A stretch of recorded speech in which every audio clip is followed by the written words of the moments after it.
आज हम आपको मॉडर्न रिकर्व बोस के बारे में बताएंगे कि जो मॉडर्न आर्चरी जो स्टार्ट हुई थी उसमें जो बोज आती हैं वो कौन सी बोज होती हैं।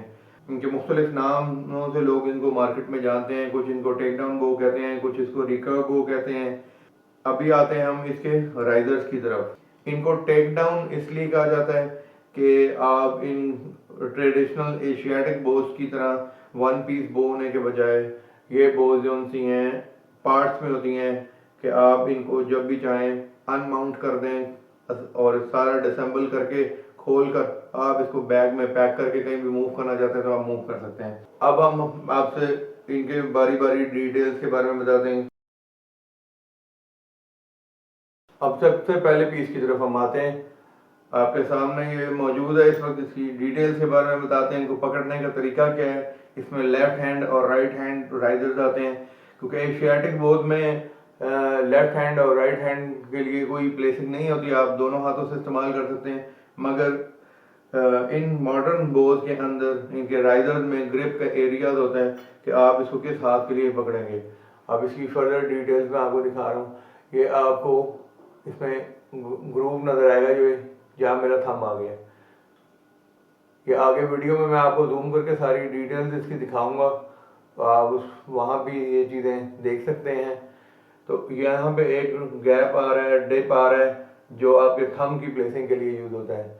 आपको इसको ग्रैब करने का तरीका ये है कि आप ये आपका राइजर का जो ग्रिप एरिया आ रहा है आपके हाथ के साथ उसी तरह से बिल्कुल पोजीशन कर लेते हैं। दूसरी तरफ से अगर हम इसको देखते हैं रिवर्स करके तो आपने इसको होल्ड किया और ये इसका एरो शेल्फ आ रहा है। मॉडर्न बोज के अंदर राइजर अगर लेफ्ट हैंड से आप ग्रिप कर रहे हैं तो ये राइट हैंड बो में आएगा क्योंकि आप जिस हाथ से इसको पुल करेंगे ये बो उसी हाथ के लिए इसको आपने टाइटल करेंगे। लेफ्ट हैंड से राइजर अगर पकड़ते हैं तो आप ये नहीं कहेंगे कि ये लेफ्ट हैंड बो है, बल्कि जिस हाथ से आप पुल करेंगे ये वो हाथ के साथ इसको आप टाइटल करेंगे कि ये राइट हैंडेड बो है। तो राइजर को आप लेफ्ट हैंड से ग्रिप करेंगे। अगर ये राइजर ये बो अगर लेफ्ट हैंडेड होगी आप राइजर को राइट हैंड से पकड़ेंगे। उस सूरत में जो इसकी ग्रिप एरियाज हैं वो बिल्कुल रिवर्स होंगे और इसी तरह इसका जो ये शेल्फ है आपके सामने जिसमें से आपने तीर को शूट करना है ये इसका शेल्फ जो है ये भी लेफ्ट साइड पर राइजर के होने के बजाय राइट साइड पे आ जाएगा। तो वो बिल्कुल इसका रिवर्स हो जाता है, फ्लिप हो जाता है वो हॉरिजॉन्टली। ये राइजर इस वक्त 18 इंच का राइजर है। राइजर के ऊपर ये नट लगा हुआ है और ये आगे एक पिन है। तो जब आप इसमें लिम्स लगाते हैं तो लिम लगाने से ये जो पिन होती है ये पिन इसी लिम को स्ट्रेट रखती है बजाय कि ये आगे से लेफ्ट या राइट की तरफ इम्बैलेंस हो जाए, इसको बैलेंस में रखती है। इनमें कोई पॉकेट नहीं होती, ये साइड से बिल्कुल ओपन होती हैं।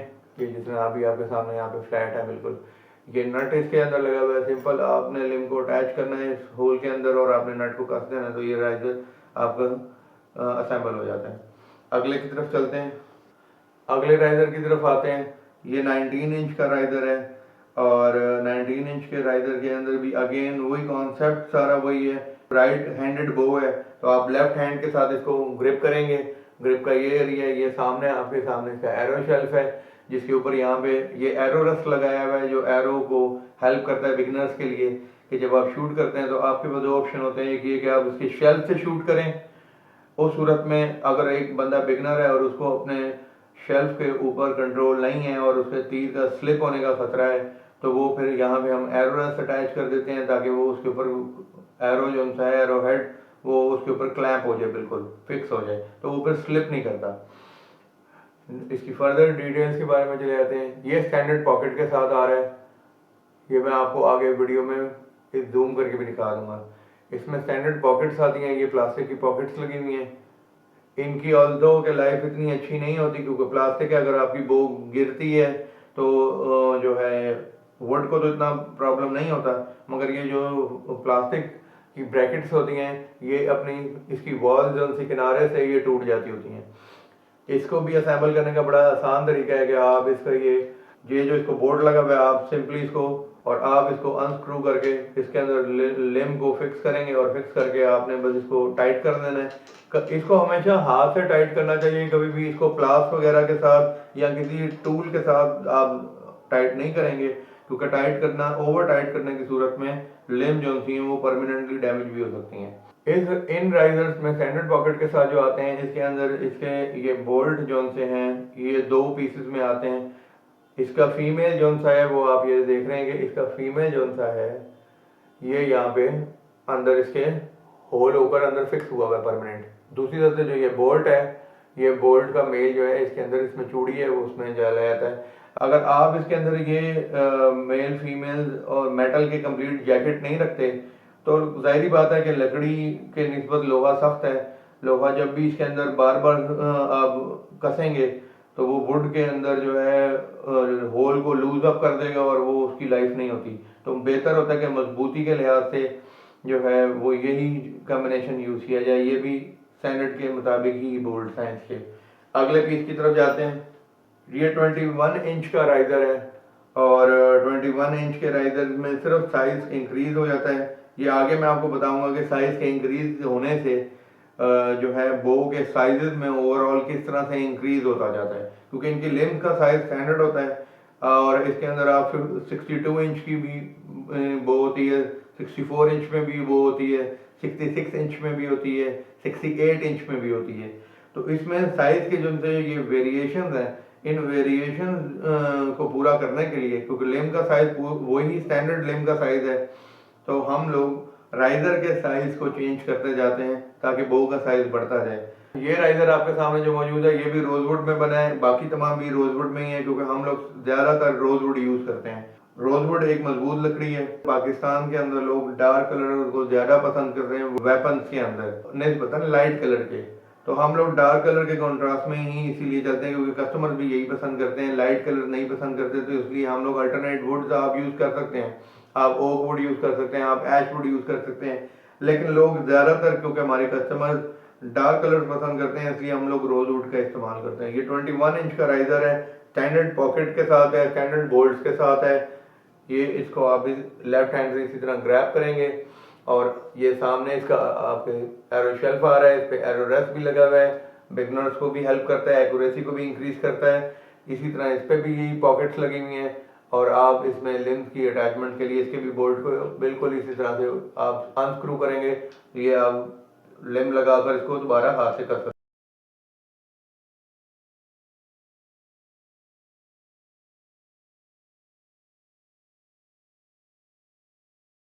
इसमें एक और पॉलिश का डिफरेंस आता है। इसमें 2 कलर्स आप देख रहे हैं वेरिएशन के, ये रेड पॉलिश में है, ये ब्राउन पॉलिश में है।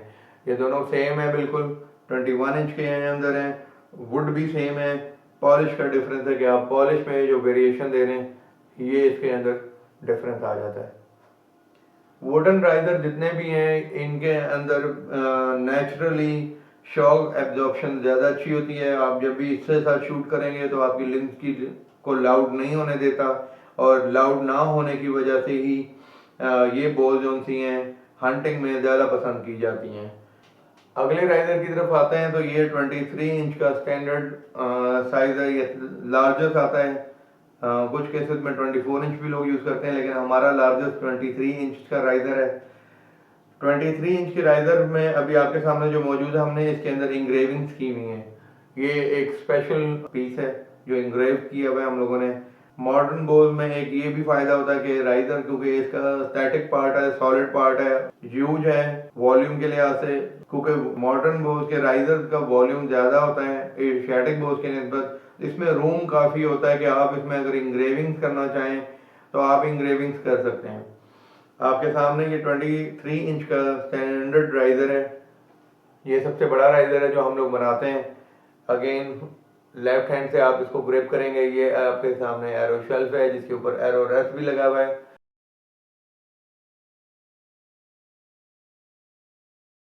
स्टैंडर्ड पॉकेट्स के साथ है और बोल्ट भी इसके अंदर स्टैंडर्ड ही यूज होते हैं। आप लिम लगाने के लिए इसको हाथ से ही अनस्क्रू करेंगे और ये इजीली रिमूव हो जाएगा। आप लिम को लगाएंगे, लिम लगाकर आप इसको हाथ से ही कर देंगे। अब इसकी इंग्रेविंग की डिटेल्स जो सी हैं वो मैं आपको जूम करके भी दिखा दूंगा और वैसे भी अभी आपको दिखा देता हूँ। ये सारे राइजर हैंडमेड होते हैं और इसके सामने अभी आपके जो ये इंग्रेविंग हुई हुई हैं ये ब्रास की सॉलिड प्लेट्स हैं जो हम इंग्रेव करके इसके अंदर डीप करके सॉलिड प्लेट्स को प्लेस करते हैं, उसके बाद इसको पॉलिश करते हैं और इसके ऊपर लेकर लगाकर इसको लॉक कर दिया जाता है।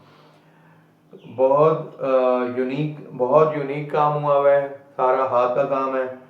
ये आपके सामने ये ईगल आप देख रहे हैं, इसी तरह ये बर्ड है, ये हंगर गेम की मूवी का लोगो है। ये कस्टमर ने तैयार करवाया था, उनकी रिक्वायरमेंट थी तो हमने उनके लिए तैयार किया था। 23 इंच के राइजर में ये सेकंड आपको मैं दिखा रहा हूँ। ये दोनों राइजर में पॉलिश का फर्क है, दोनों रोजवुड में है, इसमें डार्क है, इसमें लाइट है।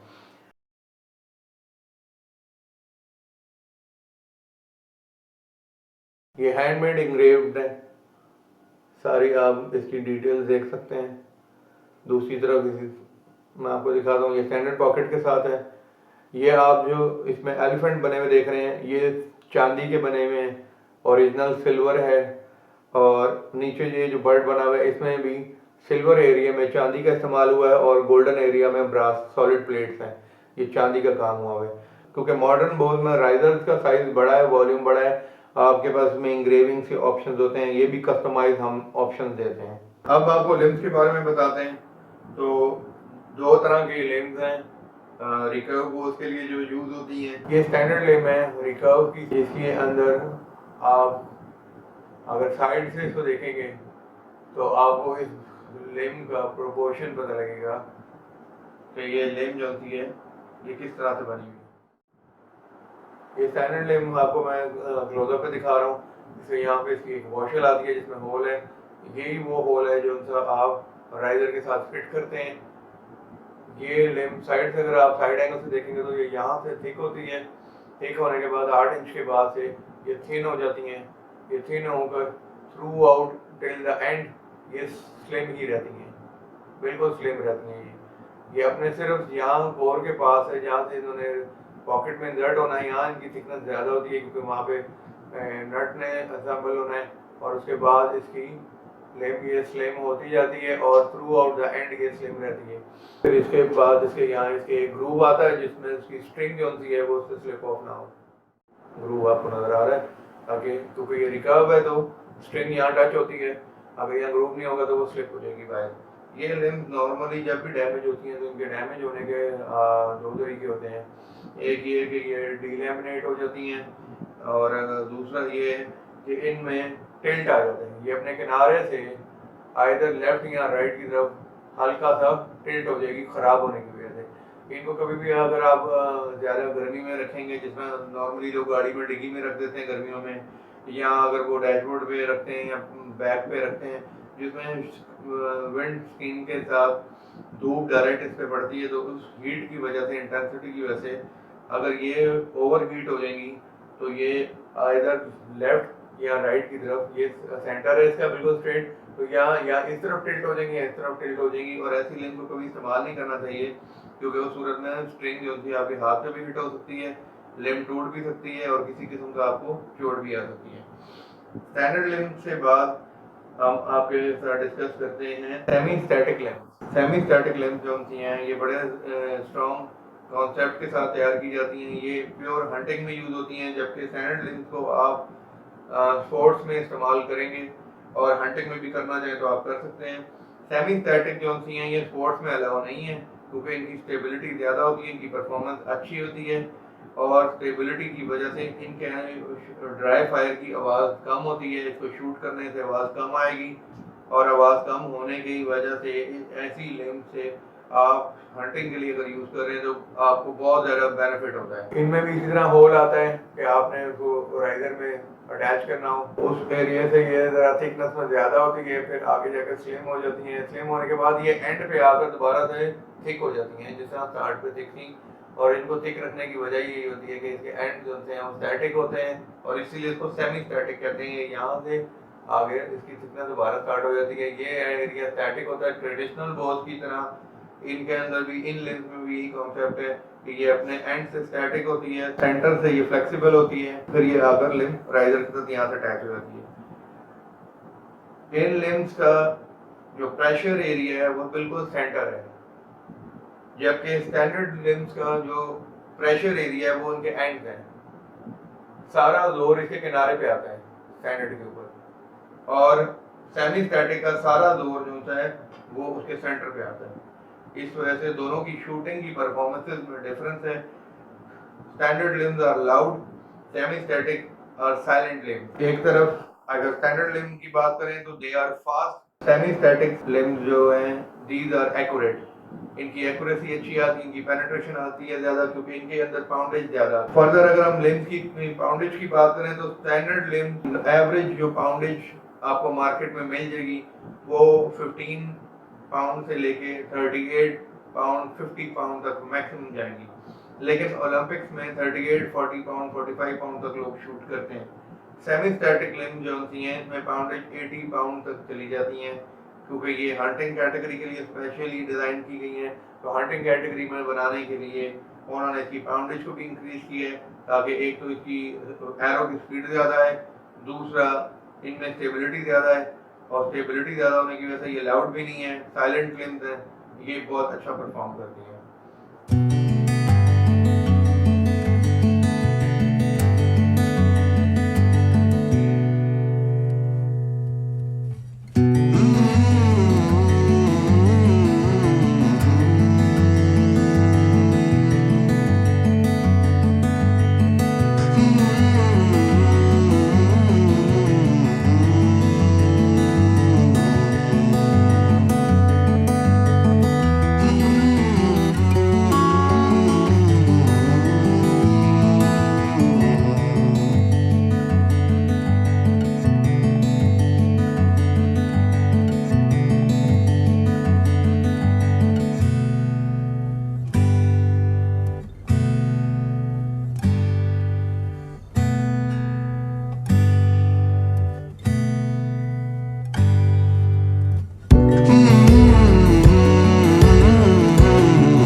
आज भी हमारी मॉडर्न आर्चरी की पहली एपिसोड।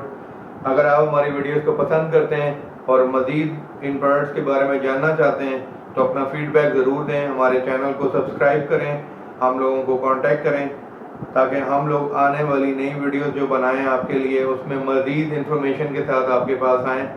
अभी के लिए बहुत शुक्रिया। अस्सलाम वालेकुम।